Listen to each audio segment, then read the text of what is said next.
வணக்கம். இந்த நியூஸ் 18 தமிழ்நாடு 8 திக்கும் இன்று செய்திகளை வழங்குவதற்காக நான் ஷமினா. நாடாளுமன்ற தேர்தலில் வெற்றி பெற்றால் அதிமுகவின் தேர்தல் வாக்குறுதிகள் அனைத்தும் நிறைவேற்றப்படும் என்று முதலமைச்சர் எடப்பாடி பழனிசாமி கூறியுள்ளார்.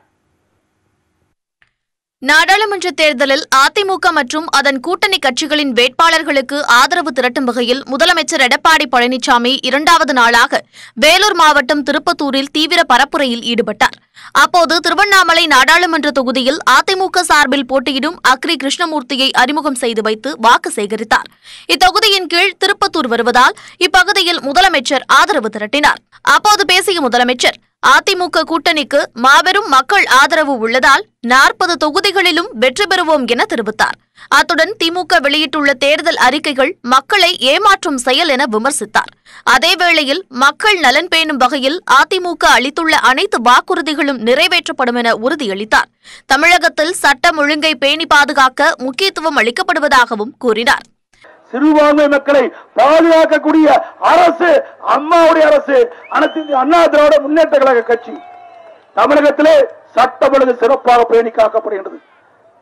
சாதி சண்டை கிடையாது, மத சண்டை கிடையாது, எங்கு வளர மாட்டோம். இரும்பு கரம் கொண்டு அடக்கப்படும். சிறுபான்மை மக்களுக்கு அரணாக இருந்து அம்மாவுடைய அரசு பாடுபடும் என்பதை இந்த நேரத்திலே தெரிவிக்க விரும்புகின்றேன். ஜோலார்பேட்டை வழியாக வாணியம்பாடி சென்ற முதலமைச்சருக்கு வழிநெடுகிலும் காத்திருந்த ஆயிரக்கணக்கான தொண்டர்கள் உற்சாக வரவேற்பளித்தனர். பின்னர் வேலூர் நாடாளுமன்ற தொகுதியில் போட்டியிடும் புதிய நீதி கட்சியைச் சேர்ந்த ஏசி சண்முகத்தை அறிமுகம் செய்து வைத்தார். இரட்டை இலை சின்னத்தில் போட்டியிடும் இவருக்கு ஆதரவு திரட்டு பேசிய முதலமைச்சர், மக்கள் நலன் கருதி அதிமுக அரசு கொண்டுவரும் திட்டங்களை திமுக எதிர்ப்பதுடன் நீதிமன்றம் சென்று தடையாணை பெறுவதாகவும் குற்றம் சாட்டினார்.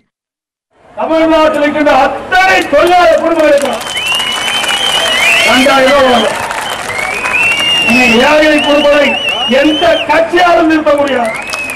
இந்த அரசு தொடர்ந்து ஏழை மக்களை காக்கும், ஏழை மக்களுக்கான திட்டங்களை வகுக்கும். சிறுபான்மை மக்கள் எப்படி இதே புரட்சி தலைவர் எம்ஜிஆர் ஆட்சி காலத்திலே அமைதியாக வாழ்ந்தார், இதே புரட்சி தலைவர் அம்மாவுடைய ஆட்சியிலே இன்றைக்கு அமைதியாக வாழ்ந்தார்.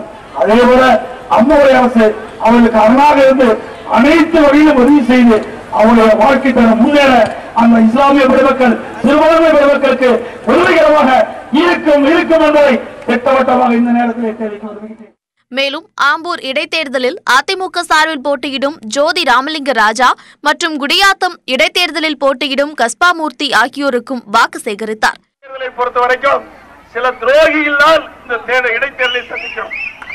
சில துரோகிகள் புரட்சி தலைவி அம்மா அவர்கள் ரத்தத்தை வீரமாக சிந்தி தமிழ்நாடு முழுவதும் சூறாவளி சுற்றுப்பயணம் செய்து ஆட்சி அமைச்சாங்க. பேரு தெரியாத ஊர் தெரியாத விலாசத்தை கொடுத்தாங்க. விலாசத்தை பெற்றுக்கொண்டு சில பேருடைய ஆசை வார்த்தைகளை மயங்கி அவர்கள் கழகத்தை உடைக்க வேண்டும், ஆட்சி கவிழ்க்க வேண்டும் என்ற அடிப்படையிலே வெளியேறினார்கள். இன்றைக்கு வீதியிலே நிற்கிறார்கள். இதைத் தொடர்ந்து அரக்கோணம் தொகுதியில் பாமக சார்பில் போட்டியிடும் AK மூர்த்திக்கு ஆதரவாக முதலமைச்சர் வாக்கு சேகரித்தார். அப்போது மத்திய மாநில அரசுகளின் சாதனைகளை எடுத்துரைத்து ஆதரவு திரட்டினார். வேலூரில் முதலமைச்சர் பிரச்சாரம் செய்து வருகிறார். அந்த நேரலை காட்சிகளை பார்க்கலாம். சட்டமன்ற இடைத்தேர்தல் வந்திருக்குது. எதனால வந்தது நம்மளுக்கு தெரியும். மாண்புமிகு புரட்சி தலைவி அம்மா ரத்தத்தை வீரவியாக சிந்தி மாநிலம் முழுவதும் சூறாவளி சுற்றுப்பயணம் செஞ்சு தன் உடல்நிலையை கூட பொருட்படுத்தாமல் தேர்தல் பிரச்சாரம் பண்ணி இந்த தொகுதியில அதிமுக வேட்பாளரை வெற்றி பெற செஞ்சாங்க. அவர் யாருன்னே தெரியாது. நாட்டு மக்களுக்கு அடையாளம் காட்டி அவருக்கு கொண்டு ஒரு தனி முத்திரை கொடுத்து, சட்டமன்ற உறுப்பினர் என்ற ஒரு முத்திரை கொடுத்து அங்க வைச்சாங்க. மாண்புமிகு புரட்சி தலைவர் மறைவுக்கு பிறகு இந்த இயக்கத்தில் இருந்து சில துரோகிகள் பேச்சை கேட்டு ஆசை வார்த்தைக்கு மயங்கி இந்த ஆட்சி கவிழ்க்க வேணும், இந்த கட்சி உடைக்க வேண்டும் என்று எண்ணி பிரிந்து போய் சேரக்கூடாத இடத்துல சேர்ந்து இன்றைக்கு நடுவீதியில் நிற்கிறாங்க. அதனால நம்முடைய மூர்த்தி நிற்க வேண்டிய நிலைமை ஏற்பட்டு போச்சு. நம்முடைய மூர்த்தி நல்ல மனம், நல்ல எண்ணம். அந்த அம்மா போய் இந்த மூர்த்தி வருவன்னு ஆண்டவன் தலையில் எழுதியிருக்கிறானா, மூர்த்திக்கு இன்னைக்கு எம்எல்ஏ வாய்ப்பு கிடைக்குது. என்னைக்கு நல்ல எண்ணம் இருந்தா தான் அனைத்து நல்லது நடக்கும். கெட்ட எண்ணம் இருந்தா பாதியிலேயே போயிடுவாங்க இந்த எம்எல்ஏ மாதிரி. நல்ல எண்ணம் இருக்கணும்.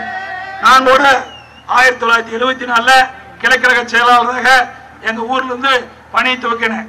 கிட்டத்தட்ட பாத்தீங்கன்னா 45 ஆண்டு காலம் இந்த கட்சியில இருந்து பணியாற்றினேன்.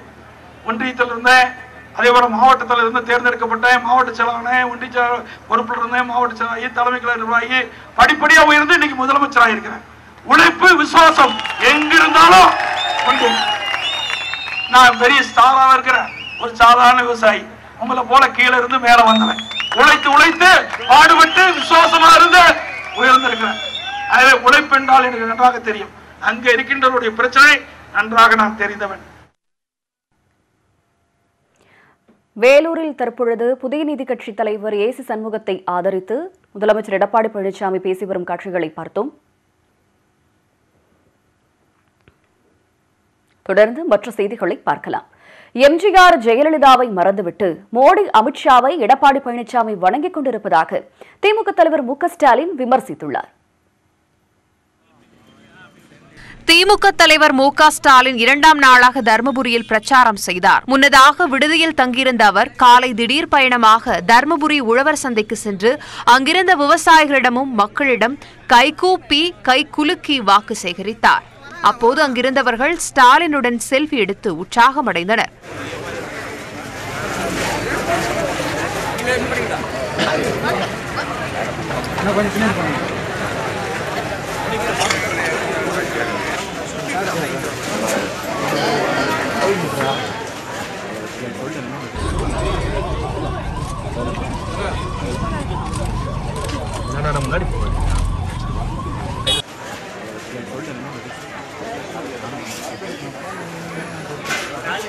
தொடர்ந்து தர்மபுரி மக்களவை தொகுதி வேட்பாளர் செந்தில்குமார், அரூர் சட்டமன்ற தொகுதி வேட்பாளர் கிருஷ்ணகுமார், பாப்பிரெட்டிப்பட்டி சட்டமன்ற தொகுதி வேட்பாளர் மணி ஆகியோரை ஆதரித்து அரூரில் வாக்கு சேகரித்தார்.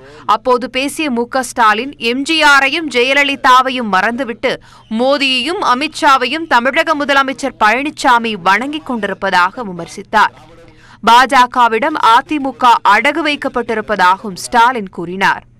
எம்ஜிஆரையும் ஜெயலலிதாவையும் மறந்துவிட்டு நரேந்திர மோடியையும் அமித்ஷாவையும் தெய்வமாக இன்றைக்கு வணங்கிக் கொண்டிருக்கக்கூடியவர் யார் என்று கேட்டால் எடப்பாடி பழனிசாமி அவர்கள் தான். இன்னும் சொல்லணும்னா அதிமுகவை இன்றைக்கு அடகு வச்சுட்டு, அடகு கடையில கொண்டு போய் அடகு வச்சுட்டு அமித்ஷாவிடத்தில் கொண்டு போய் அதிமுகவை இன்றைக்கு அடகு வைத்திருக்கிறார்கள். நான் சொல்லுகிறேன், மார்வாடு கடையில போய் அடகு வச்சா கூட மீட்டுடலாம்.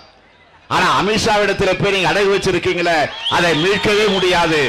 அதிமுக ஆட்சி முகம் சுளிக்காத ஆட்சி என்று பாமக நிறுவனர் ராமதாஸ் பேசுவதை பார்த்து மக்கள் முகம் சுளிப்பதாக கூறிய ஸ்டாலின், செஞ்சோற்று கடனுக்காக முதலமைச்சர் பழனிசாமியை புகழும் நிலையில் ராமதாஸ் உள்ளதாக சாடினார். பணம் கொடுத்து முதலமைச்சர் பதவியை குத்தகைக்கு எடுத்திருக்கிறார் என்று சொன்னது யார்? பெரியய்யா அவர்கள். அவர்தான் சொல்லுகிறார். ஆனால் இப்பொழுது ஏதோ ஒரு ஆதாயத்திற்காக செஞ்சோற்று கடன் என்று சொல்லுவார்களே, அந்த கடனுக்காக எடப்பாடி ஆட்சியை புகழக்கூடிய புலவராக பெரியய்யா இன்றைக்கு மாறி இருக்கிறாரே தவிர வேற அல்ல. தேர்தல் பரப்புரையின் போது ராமதாஸ் மட்டுமின்றி அன்புமணியையும் ஸ்டாலின் விட்டு வைக்கவில்லை. முந்தைய காலங்களில் அதிமுக மீதான அன்புமணியின் குற்றச்சாட்டுகளை சுட்டிக்காட்டி சரமாரியாக விமர்சித்தார். ஆக போட்டி போடுறதுக்கு விருப்பம் இல்லை, கட்டாயப்படுத்தி நிற்க வச்சிருக்கிறாங்க. எனவே இப்பொழுது நாங்கள் சொல்லுகிறோம், இன்னும் வேட்புமனு வாபஸ் வாங்குவதற்கு 4 இருக்கு. அந்த 4க்குள்ள நீங்க வாபஸ் வாங்கிட்டு போனாதான் உங்களுக்கு ஒரு மரியாதை கிடைக்கும். ஆக அந்த நிலையில தான் இன்றைக்கு அவர் தேர்தலில் நிறுத்தப்பட்டிருக்கிறார். மோசமானவர்கள் ஒன்று சேர்ந்து அதிமுக தலைமையில் கூட்டணி அமைத்திருப்பதாகவும் ஸ்டாலின் குற்றம் சாட்டினார்.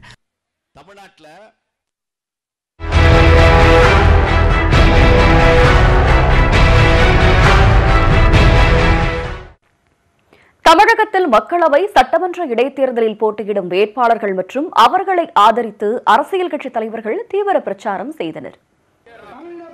வேலூர் மாவட்டம் ஆற்காட்டில் பாமக நிறுவனர் ராமதாஸ் பிரச்சாரம் செய்தார். அப்போது அதிமுக கூட்டணியை தெளிந்த நீரோடை என்று குறிப்பிட்ட அவர் அந்த நீரை எடுத்து பருகலாம் என்றும், ஆனால் திமுக கூட்டணி தேங்கி கிடக்கும் குட்டை என்றும் விமர்சித்தார்.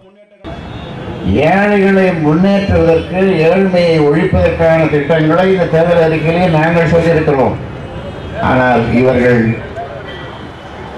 யாரை ஒழிப்பார்கள் தெரியுமா? ஏழ்மையை அல்ல, ஏழைகளை. தூத்துக்குடி திரேஸ்புரம் கடற்கரை பகுதி மக்களை சந்தித்த திமுக வேட்பாளர் கனிமொழி மீனவ பிரதிநிதிகளிடம் குறைகளை கேட்டறிந்தார்.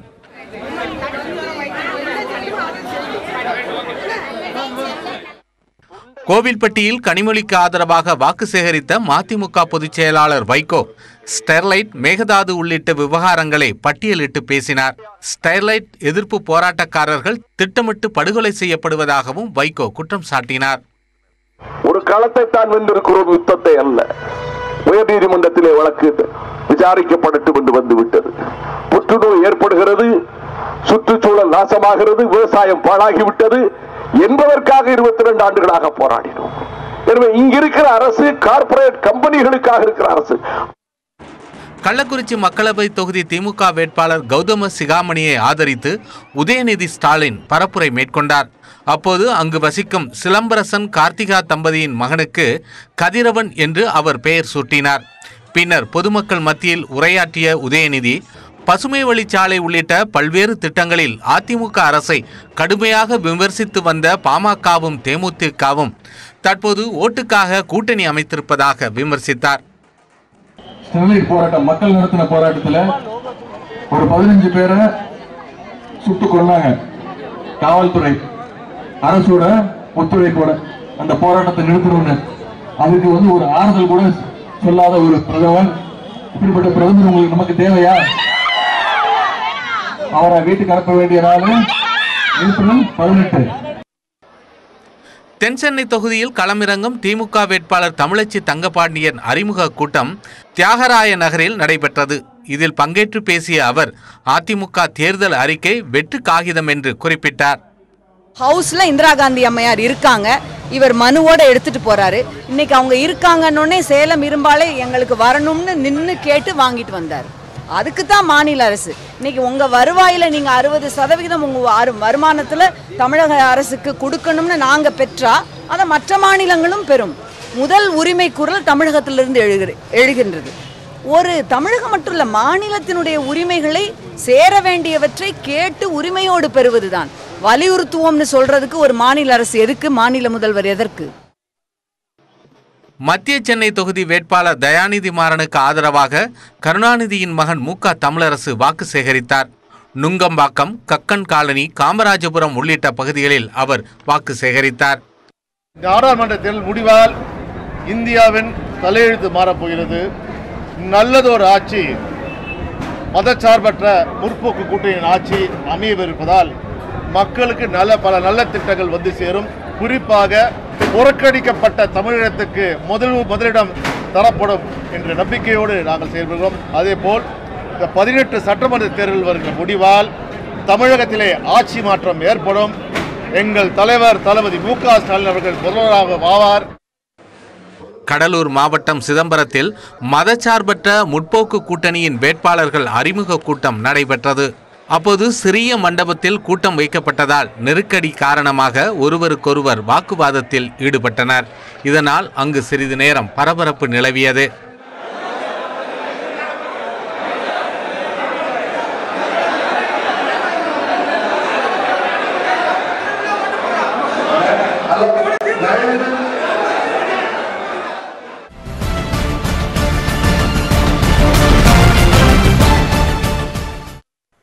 சிவகங்கை தவிர்த்து தமிழகம், புதுச்சேரியில் காங்கிரஸ் போட்டியிடும் 9 மக்களவை தொகுதிகளுக்கான வேட்பாளர்கள் அறிவிக்கப்பட்டனர்.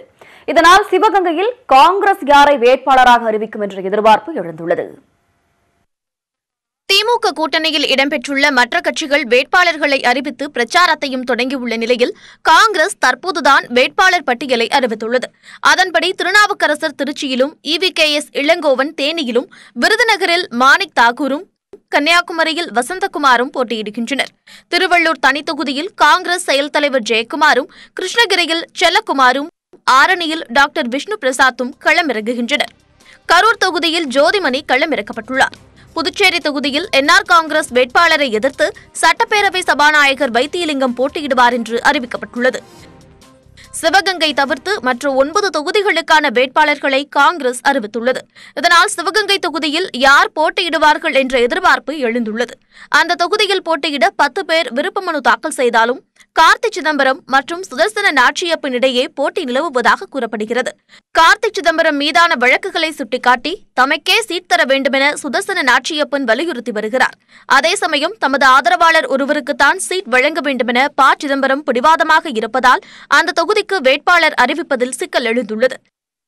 சிவகங்கை தொகுதிக்கான வேட்பாளர் விரைவில் அறிவிக்கப்படுவார் என தமிழக முன்னாள் காங்கிரஸ் தலைவர் திருநாவுக்கரசர் தெரிவித்துள்ளார். யார் போட்டியிடுகிறார், சிவகங்கை தொகுதியில் போட்டியிடக்கூடிய வேட்பாளர் யார் என்பதை மத்தியில் இருக்கக்கூடிய காங்கிரஸ் கட்சியினுடைய எலெக்ஷன் கமிட்டி பரிசீலனை செய்து அறிவிக்கும். காங்கிரஸ் தலைவர் ராகுல் காந்தி அமேதி தொகுதியில் போட்டியிடுவார் என அறிவிக்கப்பட்டுள்ள நிலையில் தென்னிந்தியாவில் மற்றொரு தொகுதியில் போட்டியிடவும் திட்டமிட்டிருப்பதாக தெரிகிறது. கேரள மாநிலம் வயநாடு தொகுதியில் ராகுல் காந்தி களமிறங்கலாம் என்றும் கூறப்படுகிறது. ராகுல் காந்தி கேரளாவின் வயநாடு தொகுதியில் போட்டியிட்டால் அதனை வரவேற்போம் என கேரள காங்கிரஸ் நிர்வாகி சித்திக் கூறியுள்ளார். அரசியலில் பெரும் தாக்கத்தை ஏற்படுத்த தென் இந்தியாவில் ராகுல் காந்தி போட்டியிட வேண்டும் என தீர்மானம் நிறைவேற்றப்பட்டுள்ளதாகவும் சித்திக் தெரிவித்தார். ഏറെ സന്തോഷവും അഭിമാനവുമുള്ള നിമിഷമാണിത്. ഒരു കോൺഗ്രസ് പ്രവർത്തകൻ എന്ന രീതിയിൽ ജീവിതത്തിലെ ഏറ്റവും സാർത്ഥകമായിട്ടുള്ള ഒരു മുഹൂർത്തമാണിത്. അഖിലേന്ത്യാ കോൺഗ്രസ് കമ്മിറ്റിയുടെ പ്രസിഡന്റ് ശ്രീ രാഹുൽ ഗാന്ധി വയനാട് പാർലമെന്റ് മണ്ഡലത്തിൽ മത്സരിക്കണമെന്നുള്ള ഡിമാൻഡ് കേരളത്തിൽ നിന്നുണ്ടായിരുന്നു, വയനാട്ടിൽ നിന്നുണ്ടായിരുന്നു, ദക്ഷിണേന്ത്യൻ സംസ്ഥാനങ്ങളിൽ നിന്നുണ്ടായിരുന്നു. ആ എല്ലാ സാഹചര്യവും നിലനിൽക്കുന്ന ഘട്ടത്തിലാണ് ബിജെപിയെ താഴെ ഇറക്കാൻ ദക്ഷിണേന്ത്യൻ സംസ്ഥാനങ്ങളിൽ മുഴുവൻ പൊളിറ്റിക്കൽ ഇമ്പാക്റ്റ് ഉണ്ടാക്കുന്ന ഒരു തീരുമാനത്തിൽ ഞങ്ങൾ കടന്നിരിക്കുന്നത്. திருப்பரங்குன்றம், சூலூர், ஒட்டப்பிடாரம் தொகுதி இடைத்தேர்தல் குறித்து தலைமை தேர்தல் ஆணையம் அறிவிப்பு வெளியிட்டதும் இடைத்தேர்தல் நடத்த நடவடிக்கை எடுக்கப்படும் என்று தமிழக தேர்தல் அதிகாரி சத்யபிரதா சாஹூ தெரிவித்தார். சென்னை தலைமைச் செயலகத்தில் செய்தியாளர்களுடன் பேசிய அவர், நாடாளுமன்ற தேர்தலில் போட்டியிட திருநங்கை ஒருவர் உட்பட மொத்தம் 253 பேர் வேட்புமனு தாக்கல் செய்திருப்பதாக கூறினார். இதுவரை உரிய ஆவணங்கள் இன்று எடுத்துச் செல்லப்பட்டதாக 29 கோடியே 84 லட்சம் ரூபாய் பறிமுதல் செய்யப்பட்டிருப்பதாக கூறிய சத்யபிரதா சாஹூ, அரசியல் கட்சிகள் மீதான தேர்தல் விதிமீறல் புகார் குறித்து ஆராய்ந்து அதற்கேற்ப நடவடிக்கை எடுக்கப்படும் என்று கூறியுள்ளார்.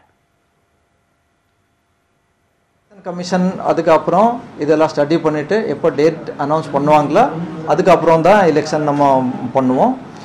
ஜென்ரலாக நம்ம வாக்காளர் பட்டியல், இவிஎம், விவிபேட் எல்லாம் தயார் நிலையில் இருக்கிறது. அதனால் எலெக்ஷன் பண்ணுறதுக்கு நம்மகிட்ட ஒன்றும் டிஃபிகல்ட்டிஸ் எல்லாம் இல்லை. திருப்பரங்குன்றம் தொகுதி தேர்தல் செல்லாது என தீர்ப்பு வழங்கிய சென்னை உயர்நீதிமன்றம் குறைபாடுள்ள வேட்புமனுவை ஏற்க அப்போதைய தலைமை தேர்தல் அதிகாரி ராஜேஷ் லக்கானி பல தந்திர வேலைகளை செய்துள்ளதாகவும் குற்றச்சாட்டை தெரிவித்துள்ளது.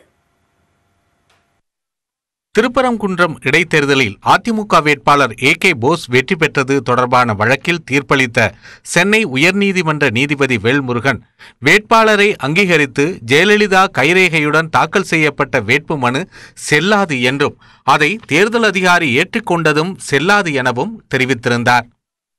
இந்த நிலையில் இந்த வழக்கில் நீதிபதி அளித்துள்ள 150 பக்க தீர்ப்பில் அப்போது தேர்தல் ஆணையத்திற்கும் தமிழக தலைமை தேர்தல் அதிகாரியாக இருந்த ராஜேஷ் லக்கானிக்கும் பல்வேறு கேள்விகளை எழுப்பியுள்ளார்.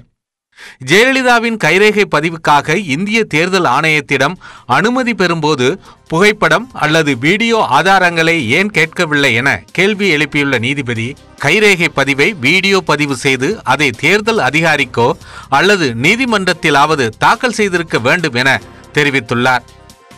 இந்த விவகாரத்தில் தான் ஒரு அரசியலமைப்பு அதிகாரம் கொண்டவர் என்பதை உணராமல் அப்போதைய தமிழக தலைமை தேர்தல் அதிகாரி ராஜேஷ் லக்கானி செயல்பட்டுள்ளதாக நீதிபதி வேல்முருகன் கண்டனம் தெரிவித்துள்ளார். A.K. போஸின் குறைபாடுள்ள வேட்புமனுவை ஏற்றுக்கொள்ள வேண்டும் என மாவட்ட தேர்தல் அதிகாரி மூலமாக தொகுதி தேர்தல் அதிகாரிக்கு ராஜேஷ் லக்கானி அழுத்தம் கொடுத்ததாகவும், இந்த வேட்புமனுவை ஏற்க செய்ய தந்திரமான வழிகளை ராஜேஷ் லக்கானி கையாண்டதாகவும் தீர்ப்பில் கூறப்பட்டுள்ளது. ஜெயலலிதாவின் உண்மையான உடல்நிலை மற்றும் மனநிலையை ஆய்வு செய்ய எந்த முயற்சியையும் ராஜேஷ் லக்கானி எடுக்கவில்லை என்றும், குறைபாடுள்ள வேட்புமனுவை ஏற்க பரிந்துரைத்ததன் மூலம் ஆளும் கட்சியின் ஊதுகுழலாக அவர் செயல்பட்டுள்ளது உறுதியாகிறது எனவும் நீதிபதி குற்றம் சாட்டியுள்ளார். மொத்தத்தில் ராஜேஷ் லக்கோனி மற்றும் இந்திய தேர்தல் ஆணையத்தின் அப்போதைய முதன்மை செயலாளர் வில்பிரட் ஆகியோர் ஆளும் கட்சிக்கு சாதகமாக மோசடியில் ஈடுபட்டுள்ளது உறுதியாவதாக தெரிவித்த நீதிபதி வேல்முருகன், ஒருவேளை ஜெயலலிதா உயிரோடு இருந்திருந்தால் நடந்த உண்மை சம்பவங்கள் அனைத்தையும் இந்த நீதிமன்றம் வெளிக்கொண்டு வந்திருக்கும் என்றும் கூறியுள்ளார். ஜெயலலிதாவின் வலதுகை வீக்கமாக இருந்ததால் இடதுகையால் கைரேகை பெற்றதாகவும் அரசு மருத்துவரான பாலாஜி முன்னிலையில் கைரேகை பதிவு செய்யப்பட்டதாகவும் தேர்தல் ஆணையம் தெரிவித்த நிலையில் மருத்துவர் பாலாஜி தமிழக அரசால் நியமிக்கப்பட்டவர் என்பதால் ஜெயலலிதா சுய நினைவுடன் தான் கைரேகை வைத்தாரா என்ற சந்தேகம் எழுவதாக தெரிவிக்கப்பட்டுள்ளது. ஜெயலலிதாவின் கைரேகையை ஆய்வு செய்ய பரப்பன அக்ரஹார சிறையில் உள்ள அவரது கைரேகை பதிவை தாக்கல் செய்ய இந்த நீதிமன்றம் உத்தரவிட்ட போதும் அதனை எதிர்த்து உச்சநீதிமன்றத்தை அவசரமாக AK போஸ் அணுகியது உண்மை வெளிவந்துவிடும் என்ற அச்சத்தினாலேயே என்பது உறுதியாகிறது என்றும் நீதிபதி வேல்முருகன் கூறியுள்ளார். விளையாட்டு உலகில் சாதனை படைத்த அசாருதீன், சித்து, ரத்தூர் உள்ளிட்டோர் இந்திய அரசியலிலும் தடம் பதித்து கவனம் ஈர்த்துள்ளனர். அந்த வரிசையில் தற்பொழுது கௌதம் கம்பீரும் இணைந்துள்ளார். விளையாட்டு மற்றும் சினிமாவில் பிரபலமான நட்சத்திரங்களை தேர்தல் பரப்புரைக்காக அரசியல் கட்சிகள் பயன்படுத்துவது அதிகரித்து வருகிறது. அதிலும் சில விளையாட்டு நட்சத்திரங்கள் நேரடியாகவே அரசியல் களம் புகுவதை ஒவ்வொரு பொதுத் தேர்தலிலும் காண முடிகிறது. அந்த வகையில் அரசியலிலும் முத்திரை பதித்த விளையாட்டு வீரர்களில் முன்னாள் கிரிக்கெட் வீரர் நவ்ஜோத் சிங் சித்து அனைவரின் கவனத்தையும் ஈர்த்துள்ளார். ஓய்வுக்கு பின்னர் 2004ஆம் ஆண்டு பாஜகவில் இணைந்த சித்து மாநிலங்களவை உறுப்பினராக நாடாளுமன்றத்துக்குள் நுழைந்தார். 12 ஆண்டுகளுக்கு பின்னர் பாஜகவில் இருந்து விலகி 2016இல் காங்கிரஸில் ஐக்கியமானார். அத்துடன் 2017இல் பஞ்சாப் சட்டப்பேரவை தேர்தலில் கிழக்கு அமிர்தசரஸ் தொகுதியில் வெற்றி பெற்று சுற்றுலா மற்றும் கலாச்சார அமைச்சராக செயல்பட்டு வருகிறார்.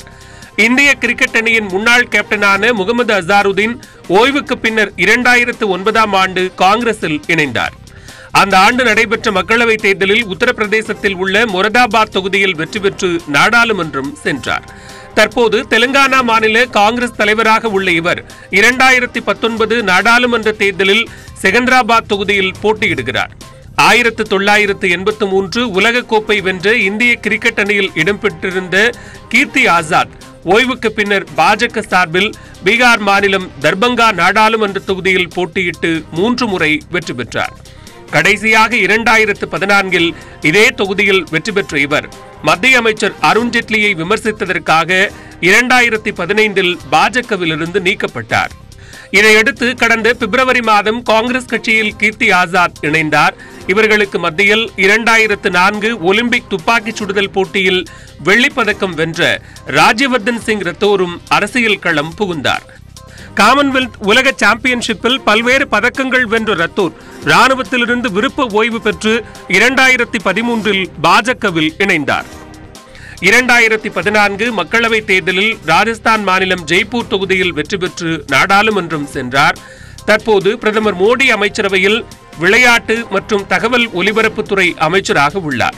மேலும் முன்னாள் ஹாக்கி வீரர் அஸ்லாம் ஷெர்கான், நீச்சல் வீராங்கனை நஃபீசா அலி, ஓட்டப்பந்தய வீராங்கனை ஜோதிர்மயி, கிரிக்கெட் வீரர் வினோத் காம்ப்ளி உள்ளிட்டோர் அரசியலில் களம் கண்ட போதும் பெரிய அளவில் எந்த ஒரு தாக்கத்தையும் ஏற்படுத்தவில்லை. இந்த வரிசையில் தற்போது கிரிக்கெட் வீரர் கௌதம் கம்பீர் பாஜகவில் நேற்று இணைந்தார். இவர் 2019 நாடாளுமன்ற தேர்தலில் பாஜக சார்பில் டெல்லியில் போட்டியிடலாம் என்று எதிர்பார்க்கப்படுகிறது.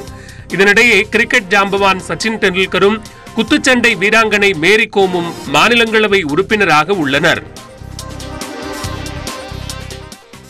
சிரியாவில் IS பயங்கரவாத அமைப்பின் கட்டுப்பாட்டில் இருந்த கடைசி நகரமும் மீட்கப்பட்டு விட்டதாக அமெரிக்க ஆதரவுடன் செயல்படும் சிரிய ஜனநாயக படை கூறியுள்ளது. இதன் மூலம் பயங்கரவாதிகள் அமைத்ததாக தெரிவித்து வரும் கலிபேட் அரசு விழுந்துவிட்டதாகவும் அறிவிக்கப்பட்டிருக்கிறது.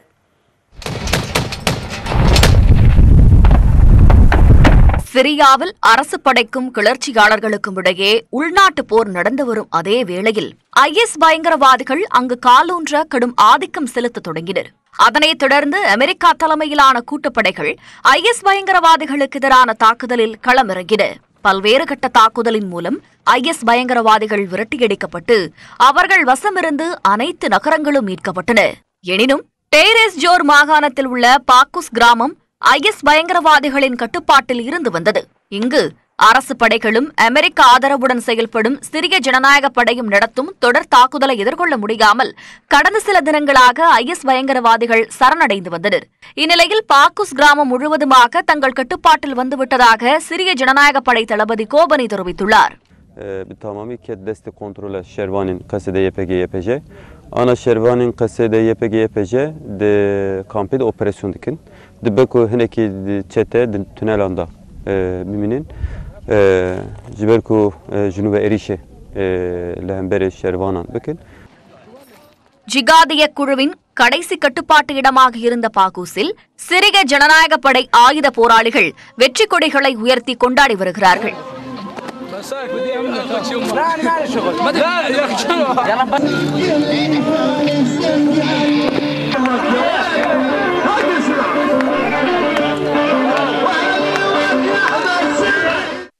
சிரியா மற்றும் ஈராக்கில் 88,000 சதுர கிலோமீட்டர் நிலப்பரப்பளவை IS தன் கட்டுப்பாட்டில் வைத்திருந்தது. IS பயங்கரவாத அமைப்பை முற்றிலுமாக அழித்துவிட்டதாக அமெரிக்காவும் உறுதிப்படுத்தியுள்ளது. இதுகுறித்து அமெரிக்காவின் பொறுப்பு பாதுகாப்பு செயலர் பேட்ரிக் ஷஹனாஹான் அதிபர் டிரம்புக்கு விளக்கம் அளித்துள்ளதாக கூறப்பட்டுள்ளது. IS அமைப்பு சிரியாவில் வீழ்த்தப்பட்டு விட்டாலும் நைஜீரியா, ஏமன், ஆப்கானிஸ்தான் மற்றும் பிலிப்பைன்ஸ் போன்ற பல நாடுகளில் தனது இருப்பை தக்க வைத்திருக்கிறது.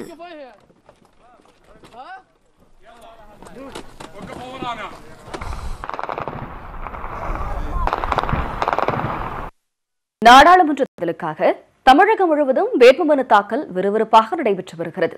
வேட்பாளர்கள் தாக்கல் செய்துள்ள மனுவில் இருந்து வேட்பாளர்களின் சொத்து மதிப்பு தெரிய வந்திருக்கிறது. அது பற்றிய செய்தி தொகுப்பை பொழுது பார்க்கலாம்.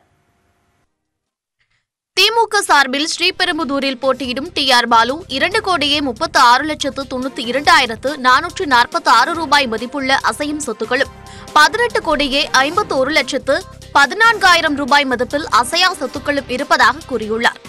கள்ளக்குறிச்சி தேமுதிக வேட்பாளர் சுதீஷ் தாக்கல் செய்துள்ள வேட்புமனுவில் தனது பெயரில் 17,18,29,425 ரூபாய் அசையும் சொத்துக்களும் 25,47,86,106 ரூபாய் மதிப்பிலான அசையா சொத்துக்களும் அவரது மனைவி பெயரில் 17,42,80,191 ரூபாய் மதிப்புள்ள சொத்துக்களும் உள்ளதாக தெரிவித்துள்ளார். மேலும் அவரது குடும்பத்தினர் பெயரில் 8,51,402 ரூபாய் மதிப்புள்ள சொத்துக்கள் உள்ளதாகவும் குறிப்பிட்டுள்ளார். மேலும் சுதீஷ் மற்றும் அவரது குடும்பத்தினர் பெயரில் 17,42,46,855 ரூபாய் கடன் உள்ளதாக குறிப்பிடப்பட்டுள்ளது.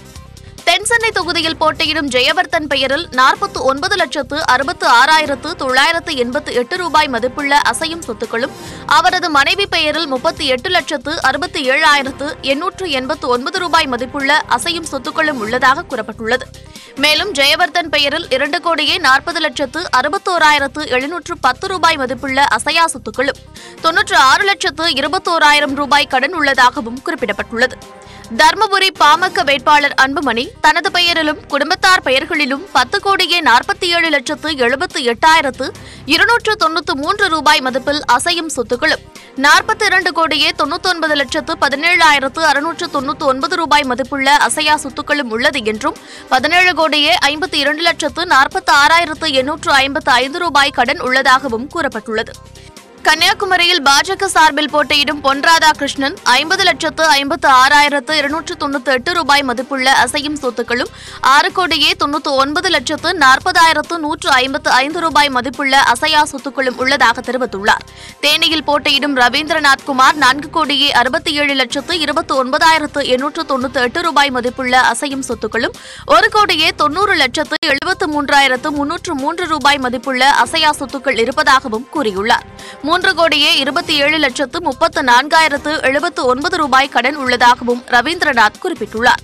அரக்கோணம் தொகுதி பாமக வேட்பாளர் AK மூர்த்தி தனது பெயரிலும் குடும்பத்தினர் பெயரிலும் 1,50,10,10,597 ரூபாய் மதிப்புள்ள அசையும் சொத்துக்களும் 3,06,12,820 ரூபாய் மதிப்புள்ள அசையா சொத்துக்களும் உள்ளதாக கூறியுள்ளார்.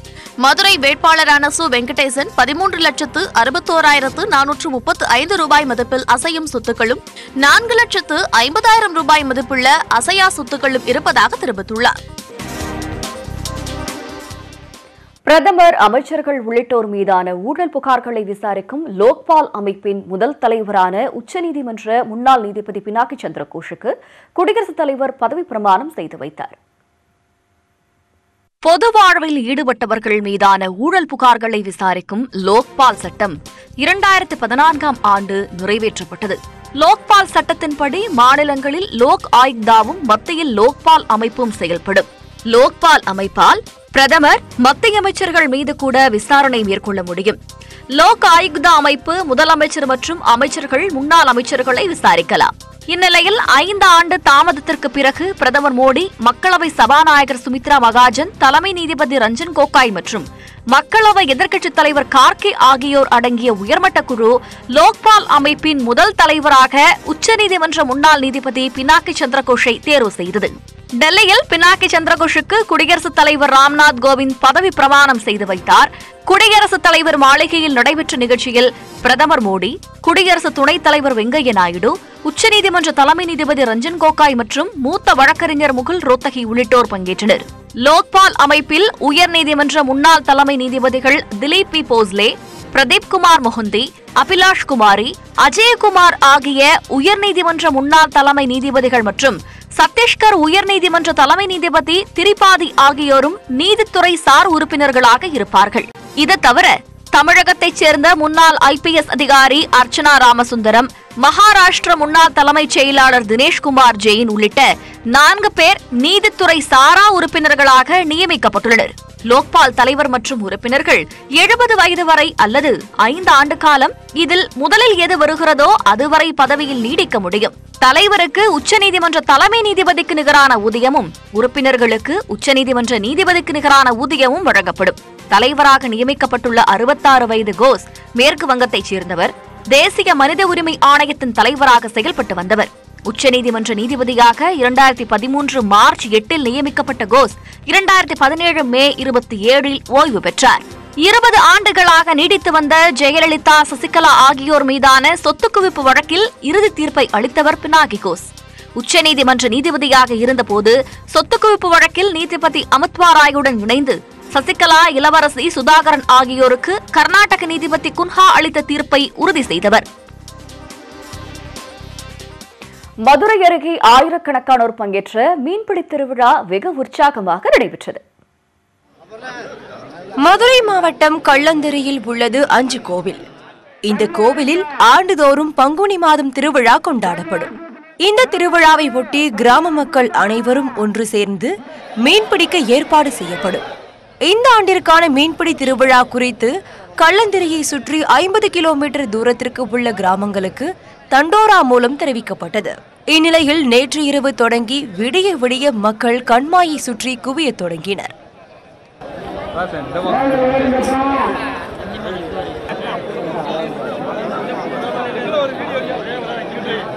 இன்று காலை கோவில் நிர்வாகிகள் ஊர்வலமாக வந்து பூஜை நடத்திய பின்பு மீன்பிடிப்பதற்கான சமிக்ஞை தரப்பட்டது.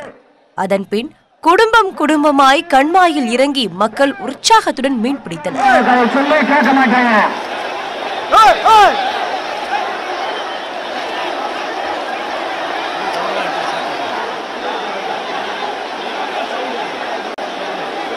அந்த காலத்துல மூதாதையர்கள் பரம்பரையா இந்த கம்மாயை பொதுவாக மீன் குஞ்சு எல்லாம் வாங்கி கிராமத்துல நேர்த்திக்கடன் நிறைய பேர் விடுவாங்க. கிராமத்துல விடுவோம். அந்த மாதிரி நேர்த்திக்கடன் விட்டு இதுக்கு மீன் பெருகி இன்னைக்கு பார்த்தீங்கன்னா 4 கிலோ 3 கிலோ 5 கிலோ ஒவ்வொரு மீன் இருக்கு. கிட்டத்தட்ட ஒரு 10,000 பேர் இந்த கிராம பகுதியில் இருக்க எல்லா ஊர்களும் கிட்டத்தட்ட ஒரு 10-40 கிலோமீட்டருக்கு சுத்தளவுல இருந்து இங்க இந்த மீனை பிடிச்சி எல்லாரும் கொண்டு போய் ஒரு சிறப்பாக நடத்துறோம். எல்லாருக்கும் இந்த மீன் பிடி திருவிழா மூலமாக எல்லாரும் இந்த சாமியை நாங்கள் சேர்ந்து கும்பிடுறோம். நபர் ஒருவருக்கு 10 கிலோ வரை மீன்கள் பிடிப்பட்டதால் மகிழ்ச்சியடைந்த இளைஞர்கள் தங்கள் தேவைக்கு போக மீதமுள்ளவற்றை விற்கவும் செய்தனர். நாங்கள் 5 பேர் பிடிச்சோம். எப்படியும் 10 கிலோ மீன் பிடிச்சிருக்கோம். எங்களுக்கு மனசார இந்த தெய்வம் சார்பாக எங்களுக்கு கிடைச்சது ஒரு ஆண்டவன் பாக்கியம் மாதிரி எடுத்துக்கொள்கிறோம். இந்த மீன்பிடி திருவிழாவில் பங்கேற்பதால் வாழ்வில் வளம் பெருகும் என்பது இப்பகுதி மக்களின் நம்பிக்கையாக உள்ளது. இதற்காக ஆண்டுதோறும் ஊர் சார்பாக கண்மாயில் மீன் குஞ்சுகள் வளர்க்கப்பட்டு திருவிழாவின் போது ஒட்டுமொத்த மக்களும் ஒன்றாக சேர்ந்து பிடித்து மகிழ்கின்றனர்.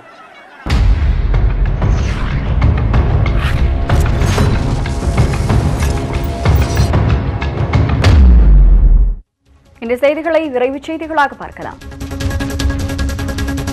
திண்டுக்கல்லில் சாமி தரிசனம் செய்த அமமுக வேட்பாளர் அர்ச்சனை தட்டில் பணம் போட முயன்றபோது தடுத்து நிறுத்தப்பட்டார். அமமுக சார்பில் திண்டுக்கல் நாடாளுமன்ற தேர்தலில் ஜோதி முருகனும், நிலக்கோட்டை சட்டப்பேரவை இடைத்தேர்தலில் தங்கதுரையும் போட்டியிடுகின்றனர். இந்நிலையில் திண்டுக்கல்லில் உள்ள வெள்ளை விநாயகர் கோவிலில் அவர்கள் சிறப்பு தரிசனம் செய்தனர். அப்போது பூசாரியின் தீபாரதனை தட்டில் தங்கதுரை பணம் வைக்க முயன்றார். ஆனால் தேர்தல் நடத்தை விதி அமலில் உள்ளதை கருத்தில் கொண்டு உடனிருந்த கட்சி நிர்வாகி பணம் கொடுக்க முற்பட்டதை தடுத்து நிறுத்தினார்.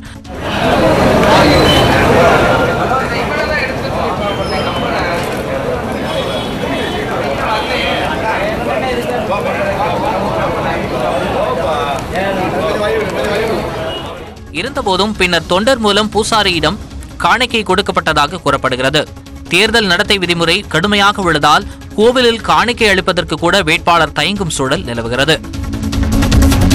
கோவையில் தேர்தல் பறக்கும் படை சோதனையில் கைப்பற்றப்பட்ட 43 லட்சம் ரூபாய் மதிப்பிலான வெளிநாட்டு கரன்சிகள் வருமான வரித்துறையிடம் ஒப்படைக்கப்பட்டது. ஒண்டிப்புதூர் அருகே வாகன சோதனையில் ஈடுபட்ட தேர்தல் பறக்கும் படையினர் அந்த வழியாக வந்த தனியார் நிறுவன ஊழியர் ஜெயராமின் வாகனத்தை மடக்கி சோதனையிட்டதில் அமெரிக்கா, சிங்கப்பூர் உள்ளிட்ட நாடுகளின் கரன்சி நோட்டுகள் சிக்கின. 43 லட்சம் ரூபாய் மதிப்பிலான இந்த கரன்சிகளுக்கு உரிய ஆவணங்கள் இருந்தபோதும் 10 லட்சம் ரூபாய்க்கும் மேலான தொகையை எடுத்து வந்ததால் அவற்றை வருமான வரித்துறையிடம் ஒப்படைத்தனர். பொதுமக்களின் காவலன் என கூறிக்கொள்ளும் பிரதமர் மோடி நாட்டில் உள்ள 15 பணக்காரர்களுக்கு மட்டுமே காவலாளியாக இருப்பதாக காங்கிரஸ் தலைவர் ராகுல் காந்தி விமர்சித்துள்ளார். பீகார் மாநிலம் புர்னியா பகுதியில் பிரச்சாரம் மேற்கொண்ட அவர் பாஜகவையோ பிரதமரையோ கண்டு தாம் எப்போதும் அஞ்சியதில்லை என்று கூறினார். மன் கி பாத் என்ற மோடியின் மனதின் குரல் நிகழ்ச்சி தோல்வியடைந்த திரைப்படம் என்றும் அவரது பொய்யுரைகளை கேட்டு மக்கள் சோர்ந்து போய்விட்டதாகவும் ராகுல் காந்தி தெரிவித்தார். தேசிய ஜனநாயக கூட்டணி சார்பில் பீகார் மாநிலத்தில் 40 மக்களவை தொகுதிகளில் போட்டியிடும் வேட்பாளர்கள் பட்டியல் வெளியிடப்பட்டுள்ளது. இதன்படி மத்திய அமைச்சர் ரவிசங்கர் பிரசாத் பாட்னா தொகுதியில் களமிறக்கப்பட்டுள்ளார். கூட்டணியில் இடம்பெற்றுள்ள லோக் ஜனசக்தி கட்சியின் தலைவரும் மத்திய அமைச்சருமான ராம்விலாஸ் பாஸ்வான் ஜமோய் நகரில் போட்டியிடுகிறார். பீகாரில் உள்ள 40 தொகுதிகளில் பாஜக, ஜனதா தளம் கட்சிகள் தலா 17 தொகுதிகளிலும், லோக் ஜனசக்தி 6 தொகுதிகளிலும் போட்டியிடுகின்றன. ஒய்எஸ்ஆர் காங்கிரஸ் தலைவர் ஜெகன்மோகன் ரெட்டி தனக்கு சொந்தமாக ஒரு வாகனம் கூட இல்லை என்று வேட்புமனுவில் தெரிவித்துள்ளார். ஆந்திராவின் மறைந்த முன்னாள் முதலமைச்சர் ராஜசேகர ரெட்டியின் மகனான இவர் கடப்பா மாவட்டத்தில் உள்ள புலிவேந்துலா சட்டப்பேரவை தொகுதியில் போட்டியிடுகிறார். இதற்கான பிரமாண பத்திரம் தாக்கலில் தனது பெயரில் 339 கோடி ரூபாய் மதிப்பில் அசையும் சொத்துக்களும் 35 கோடி ரூபாய் மதிப்பில் அசையா சொத்துக்கள் உள்ளதாக தெரிவித்துள்ளார். மேலும் குண்டு துளைக்காத 4 வாகனங்கள் வைத்திருந்த போதும் அவை தனது பெயரில் இல்லை என ஜெகன்மோகன் ரெட்டி குறிப்பிட்டுள்ளார். அத்துடன் தனக்கு எதிராக 31 கிரிமினல் வழக்குகள் நிலுவையில் உள்ளதாகவும் தெரிவித்துள்ளார். பாஜக சார்பில் ஏற்பாடு செய்யப்பட்டிருந்த ஹோலி பண்டிகையின் போது மேடை சரிந்து விழுந்ததில் பாஜக விவசாயி சங்க தலைவர் உள்ளிட்ட பலர் உயிரிழந்தனர். உத்தரப்பிரதேச மாநிலம் சாம்பால் நகரில் ஹோலி பண்டிகைக்காக ஏற்பாடு செய்யப்பட்டிருந்த மேடையில் முக்கிய நிர்வாகிகள் உரையாடிக் கொண்டிருந்தனர். அப்போது மேலும் சிலர் மேடையில் ஏறியதால் இட நெருக்கடி ஏற்பட்டு எடை தாங்காமல் மேடை திடீரென சரிந்து விழுந்தது.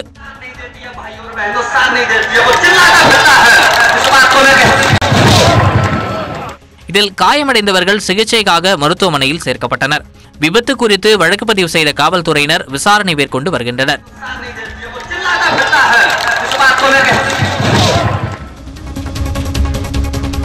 பிரதமர் நரேந்திர மோடி ஹிட்லரின் வழியில் ஆட்சி செய்வதாக டெல்லி முதல்வர் அரவிந்த் கெஜ்ரிவால் விமர்சனம் செய்துள்ளார். டெல்லி தாமஸ்பூரில் இஸ்லாமிய குடும்பத்தினரை சிலர் தாக்கும் வீடியோ சமூக வலைதளங்களில் வைரலானது. இத்தாக்குதல் சம்பவம் குறித்து தனது ட்விட்டர் பதிவில் கருத்து தெரிவித்துள்ள கெஜ்ரிவால், ஹிட்லர் பாணியை பின்பற்றி பிரதமர் மோடியும் அப்படி மக்களை தாக்கிவிட்டு பாதிக்கப்பட்டவர்கள் மீதே வழக்கும் பதிவு செய்வதாக கூறியுள்ளார். இந்திய கடற்படையின் புதிய தளபதியாக துணை அட்மிரல் கரம்பீர் சிங்கை நியமித்து மத்திய அரசு உத்தரவிட்டுள்ளது. தற்போதைய கடற்படை தளபதி சுனில் லம்பாவின் பதவிக்காலம் இம்மாத இறுதியில் நிறைவடைய உள்ள நிலையில் புதிய கடற்படை தளபதியாக கரம்பீர் சிங்கை நியமிப்பதாக பாதுகாப்புத்துறை அமைச்சகம் அறிவித்துள்ளது. கடற்படையில் விமானியாக பணிபுரிந்த இவர் மகாராஷ்டிர கடற்படை அதிகாரி உள்ளிட்ட பல பதவிகள் வகித்துள்ளதாக தெரிவிக்கப்பட்டுள்ளது. பொள்ளாச்சி பாலியல் வன்கொடுமையால் பாதிக்கப்பட்ட மாணவியின் பெயரை வெளியிட்ட விவகாரம் தொடர்பாக கோவை எஸ்பி பாண்டியராஜன் மீது வழக்கு பதிவு செய்யக்கோரி சென்னை உயர்நீதிமன்றத்தில் மனு தாக்கல் செய்யப்பட்டுள்ளது. இது தொடர்பாக வழக்கறிஞர் பிரகாஷ் தாக்கல் செய்த மனுவில் பாலியல் சம்பவத்தால் பாதிக்கப்பட்ட பெண்ணின் பெயரை வெளியிடக்கூடாது என்ற கட்டுப்பாட்டை மீறி கோவை எஸ்பி வெளியிட்டுள்ளதாக குறிப்பிடப்பட்டுள்ளது.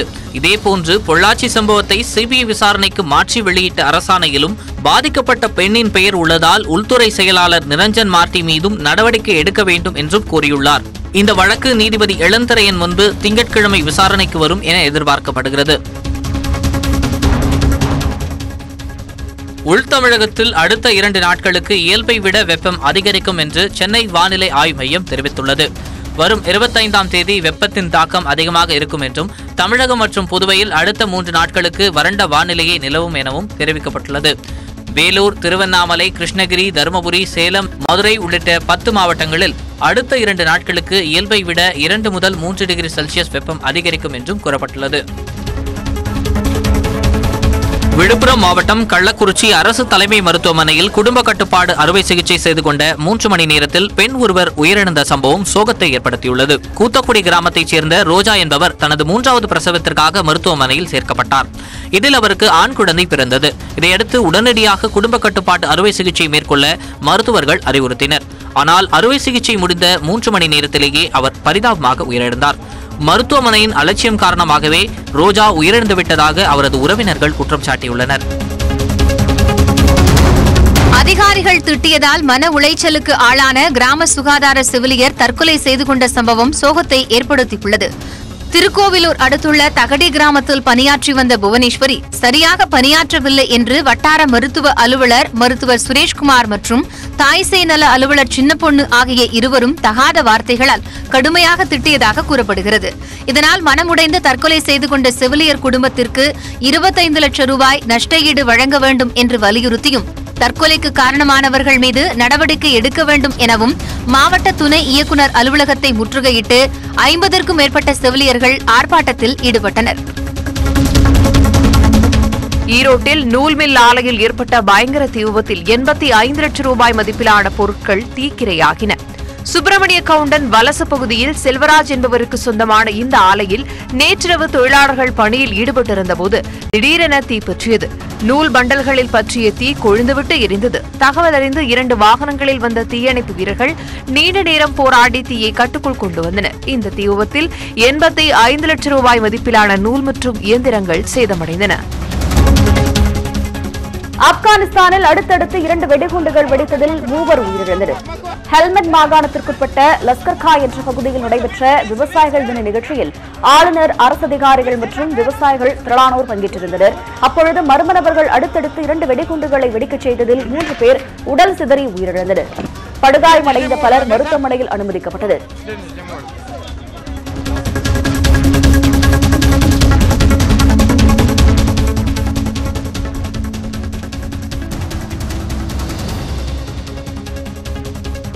சீனாவில் சுற்றுலா பயணிகள் சென்ற பேருந்து திடீரென தீப்பிடித்து எரிந்ததில் 26 பேர் உடல் கருகி உயிரிழந்தனர்.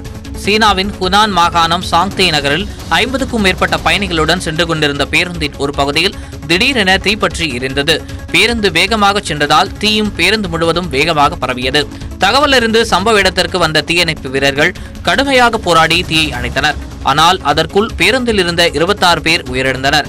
மேலும் 30 பேர் படுகாயமடைந்தனர். காயமடைந்தவர்களை மருத்துவமனையில் சேர்த்த காவல்துறையினர் பேருந்து ஓட்டுநர்களை கைது செய்து விசாரணை நடத்தி வருகின்றனர். ஜெட் ஏர்வேஸ் நிறுவனம் 13 சர்வதேச விமான வழித்தடங்களில் சேவையை ரத்து செய்துள்ளது. கடந்த சில ஆண்டுகளாக கடும் நிதி நெருக்கடியில் இருக்கும் ஜெட் ஏர்வேஸ் நிறுவனம் சிங்கப்பூர், அபுதாபி, பஹ்ரைன், ஹாங்காங் உள்ளிட்ட 13 சர்வதேச வழித்தடங்களில் ஏப்ரல் இறுதி வரை விமான சேவையை நிறுத்தியுள்ளதாக அறிவித்துள்ளது. நேற்று மாலை பங்குச்சந்தையில் தாக்கல் செய்த அறிக்கையில் இதை தெரிவித்த அந்த நிறுவனம் நிலுவையில் உள்ள கடன் தொகையை செலுத்தாததால் 7 விமானங்களின் இயக்கத்தை நிறுத்தியுள்ளதாகவும் அறிவித்துள்ளது. மேலும் அதில் 30 விமானங்களை ஸ்பைஸ் ஜெட் விமான நிறுவனம் வாங்க உள்ளதாகவும் தெரிவித்துள்ளது. மறைந்த முதல்வர் ஜெயலலிதாவின் வாழ்க்கை வரலாற்று திரைப்படத்தில் ஹிந்தி நடிகை கங்கனா ரனாவத் நடிக்க உள்ளார் என்று படக்குழு அறிவித்துள்ளது. இயக்குனர் ஏஎல் விஜய் இயக்கும் திரைப்படத்தில் ஜெயலலிதாவாக வித்யா பாலன் நடிக்க உள்ளார் என்று அறிவிப்பு வெளியாகி அதற்கு தலைவி என்றும் பெயர் வைக்கப்பட்டிருந்தது. இந்நிலையில் தேதி பிரச்சினை காரணமாக அவர் படத்திலிருந்து விலகியதைத் தொடர்ந்து அவருக்கு பதிலாக கங்கனா ரனாவத் ஒப்பந்தமாகியுள்ளார். கங்கனா நடிப்பதால் இந்த திரைப்படத்திற்கு ஹிந்தியிலும் நல்ல வரவேற்பு கிடைக்கும் என்று படக்குழு எதிர்பார்க்கிறது. திருவண்ணாமலையில் திமுக வேட்பாளரை ஆதரித்து அதன் தலைவர் மு.க. ஸ்டாலின் பிரச்சாரம் செய்து வருகிறார். அதன் நேரலை காட்சிகளை பார்க்கலாம். திருப்பரங்குன்றத்தில் நடைபெற்ற ஒரு தேர்தல். அந்த தேர்தலில் அதிமுகவை சார்ந்த போஸ் என்பவர் எம்எல்ஏவாக தேர்வு செய்யப்பட்டு அதற்கு பிறகு அந்த பணியில் இருந்தபோது அவர் உடல்நலம் பாதிக்கப்பட்டு இறந்து விட்டார். ஆனால் அந்த தேர்தல் நடைபெற்ற நேரத்தில் அது இடைத்தேர்தலாக நடந்தது. அந்த இடைத்தேர்தல் நடைபெற்ற நேரத்தில் அவர் வெற்றி பெற்றது பிரச்சனைக்குரியதாக நீதிமன்றத்திற்கு போச்சு. என்ன அந்த பிரச்சனை? அப்பொழுது அம்மையார் ஜெயலலிதா அவர்கள், முதலமைச்சராக இருக்கக்கூடிய அம்மையார் ஜெயலலிதா அவர்கள் உடல் நலம் இல்லாமல் மருத்துவமனையில் அனுமதிக்கப்பட்டிருக்கிறார். அப்போலோ மருத்துவமனையில். அவர்தான் அதிமுகவுடைய பொதுச் செயலாளர். ஆக வேட்பாளரை அறிவித்து விட்டது அந்த கட்சி. ஆனால் சின்னத்தை ஒதுக்குகிற நேரத்தில் அந்த கட்சியினுடைய தலைவரோ அல்லது பொதுச் செயலாளரோ கையெழுத்து போட்டு அந்த படிவத்திலே கையெழுத்து போட்டு தரணும். உதயசூரியன் சின்னத்தை எங்கள் கட்சியினுடைய வேட்பாளருக்கு நீங்கள் ஒதுக்கணும் என்று தேர்தல் கமிஷனுக்கு ஒரு படிவத்தில் பூர்த்தி செஞ்சு அதுல பொதுச் செயலாளராக இருக்கக்கூடியவரோ அல்லது தலைவராக இருக்கக்கூடியவரோ அல்லது யார் கையெழுத்து போட வேண்டும் என்று விதிமுறையில் இருக்கோ அந்த அடிப்படையில் முதலமைச்சராக இருந்த ஜெயலலிதா கையெழுத்து போடணும். அவரால் கையெழுத்து போட முடியல, உடல்நலம் பாதிக்கப்பட்டிருக்கிறார் என்ற காரணம் வெளியிலே வருகிறது. பிறகு என்ன நடந்துச்சு? கை நாட்டு, கட்டை விரல்ல கை நாட்டு போடப்பட்டிருக்கு. அந்த தொகுதியிலே நம்முடைய கழகத்தின் சார்பில் நின்று வெற்றி வாய்ப்பு இழந்த டாக்டர் சரவணன் அவர் நீதிமன்றத்தை நாடினார். தேர்தல் முடிவு வந்ததற்கு பிறகு அவர் நீதிமன்ற வாதம் என்னவென்று கேட்டால்,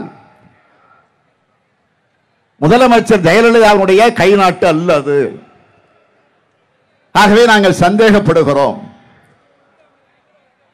ஆகவே இதை விசாரித்து நீதிமன்றத்தில் தீர்ப்பு தர வேண்டும், அவரை எம்எல்ஏ பதவியிலிருந்து செல்லாது என்று அறிவிக்கணும் என்று நம்முடைய வேட்பாளராக நின்ற டாக்டர் சரவணன் நீதிமன்றத்தை நாடினார். வழக்கு நடந்துச்சு, நீண்ட நாட்கள் நடந்துச்சு.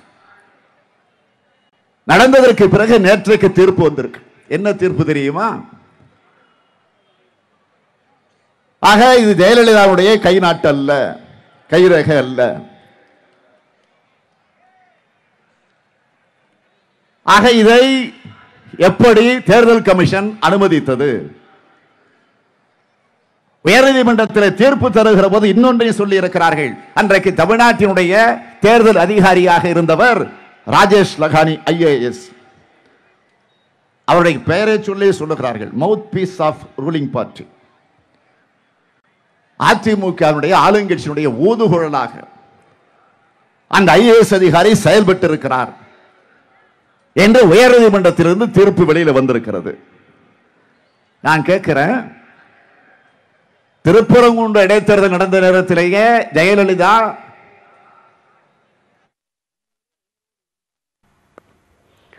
திருவண்ணாமலையில் திமுக வேட்பாளரை ஆதரித்து அதன் தலைவர் மு க ஸ்டாலின் பிரச்சாரம் செய்து வந்த காட்சிகளை பார்த்தோம்.